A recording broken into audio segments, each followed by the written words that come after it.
Niko na mimi ya kila situation, wacha na diura kwefunga leso, wekula vako niko vacation, chuki ni mateso, news compassion, gazeti nation, informa melect information. Arif silfamu nitishi wana, hutaki salamu wasiri hana, cheki kuna set, drowning in my sweat, luku, kapenga cigarette, luku, manjenge wana tushuku, hawajui tumekula mbuku.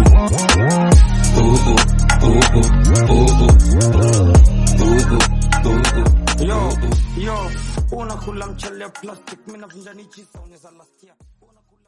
You know, sometimes when people look at artists, you know, many a times you think artists are happy, you think artists have everything, you know, you think artists, you know, because sometimes, you know, people are traveling and this and that, you think, you know, they have money and stuff.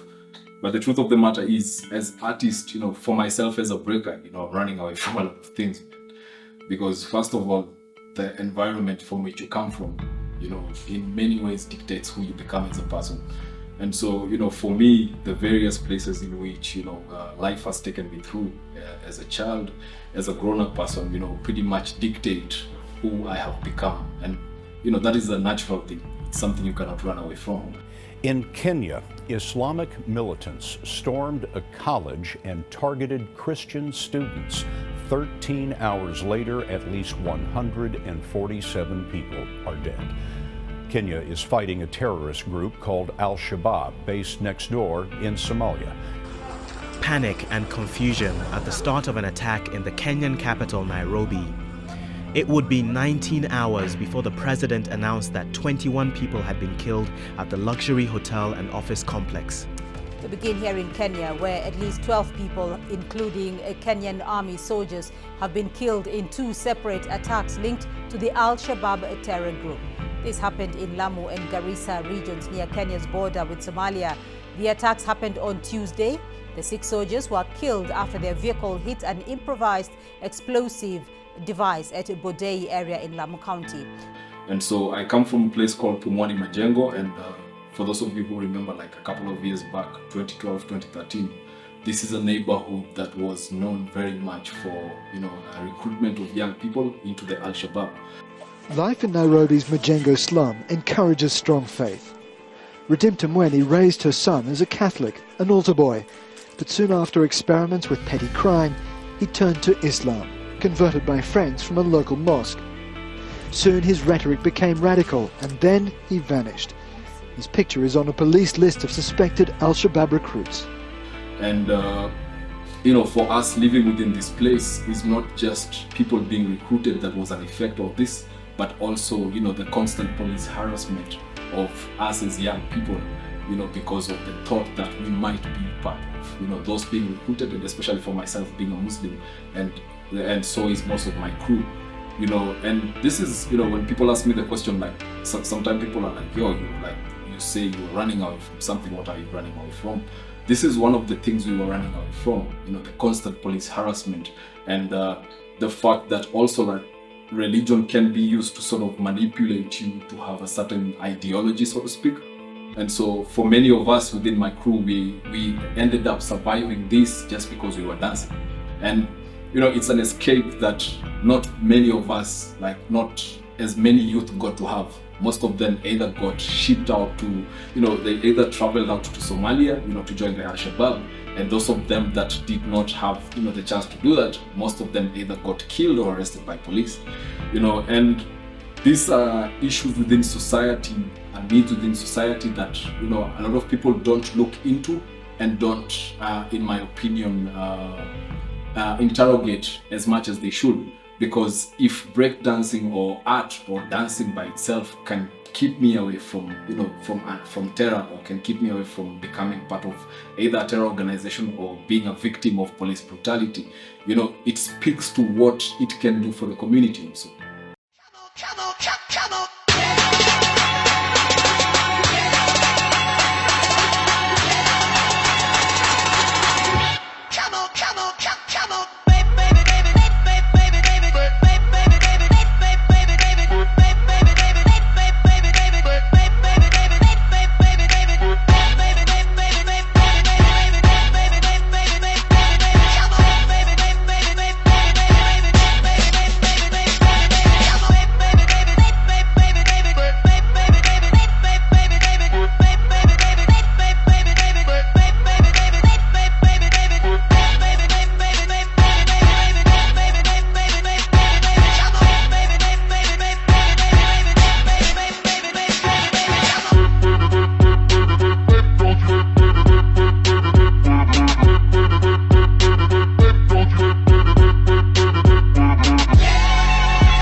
another thing I'm running away from is living up to people's expectations. So for many of us, for myself, I went to school. I was a pretty book smart student, and I loved to read. And unfortunately, the career within which I pursued was not particularly what I wanted to do. It was something that parents expected of me. And so you end up spending at least, maybe by the time I finish my learning, I was at least 21 years old, I think, or 20. And all these years I have spent pretty much living up to people's expectations. Doing people what my parents want me to do, trying to become what my parents want me to become. And what dance has offered me another escape is the fact that I can now do something that I want to. I don't have to particularly live to people's expectation. And so, this is another escape that a lot of people within society do not have, because in society, most people are doing jobs they do not love. People are doing jobs because, I'm a doctor because my father was a doctor. I'm a lawyer because my mom wanted me to be a lawyer. More often than not, you do not find situations where people actually are doing what they love to do. And this speaks also to the credibility of dancers. Like a lot of people until now, what I know in my mind until now, dance among many other art forms is considered unskilled labor. It's considered, when you say unskilled labor, it's very funny because dancers are some of the most skilled people around. Some of the stuff that people do, break dancers, some of the stuff you see them doing, ballet dancers, these are some of the most skilled people, but they are considered unskilled. And this is something that has come as a result of, people constantly doing things they do not like doing. When I look at dance, I see something credible. I see something, if there's professionalism, I see a lot of professionalism in dance, because dancers are doing what they love to do. And so they do it with their heart, they give it their all. But a lot of other people, when they look into dance, or when they see dancers, they see people who in their minds maybe failed in the academic system and went to dance as an option. This is not particularly the case. Dancers are, for me, some of the smartest people I have met, have some of the most brilliant minds I have seen, and so, when I see some of these situations, I'm always happy to see and to be part of dance, because it has given me that escape. So, there's a lot of things dancers are running away from. I was talking, about also the mental state of mind of a dancer, of an artist, of a break dancer, especially those at the top. There's different levels with which you go before you get to the top. And it never completely hits you, like the state of mind I'm about to talk about, until you completely get to the top. Because when you're coming up, you do not have much expectation from dance. You just want to have fun with it. You come into dance, you put on music, you want to move, you express yourself. And so there is not much pressure. But then when you start getting good at it, and you start competing in battles, and you start winning battles, then comes a state of mind that is very, I would say, that drains an artist a lot, that will drain a dancer, that will drain, a break dancer for that matter. Because the better you get, the pressure comes. So if I won one battle, people expect me to win more battles. And so when I show up to the next battle, people are expecting me to win. And so if I end up losing, there is a certain notion that I'm no longer as good as I used to. And that is not particularly true. Every time that I step on the dance floor, I'm experimenting on pretty much, maybe I made a new set, maybe I made a new combo, I have something new. I'm trying to see how does it come out when I do it in front of people. But a lot of people, when you win or lose, people are disappointed, this and that. And, constantly, people at the top get this kind of pressure. And not just that, when you're at the top, when you're constantly winning battles, people expect that you have revenue streams, that you're making some money from it, And so when you go to someone, maybe you have a problem, you have a financial situation, you need some money, or you need some support somewhere, someone would be like, no, but you're the best. Like, how come you don't have resources to make it happen? And it's something that a lot of artists suffer through for the longest period of their career at the top, until, if you've noticed, most of the people that stop dancing are the ones at the top. You don't find a dancer who just started dancing yesterday and they say, no, I'm quitting. No, it's always those at the very top, because of the constant pressure, the constant, if I have a problem and I'm coming to address that problem to someone, they do not understand the situation from which I speak. And especially for, like, if you have the chance to now travel, the likes of Tico, the likes of B-Boy, the like of Wadi, the moment you have the chance to start traveling, it becomes even harder for you to say that, hey, what's up bro, I don't have money for lunch, or I can't pay my rent, it becomes completely difficult.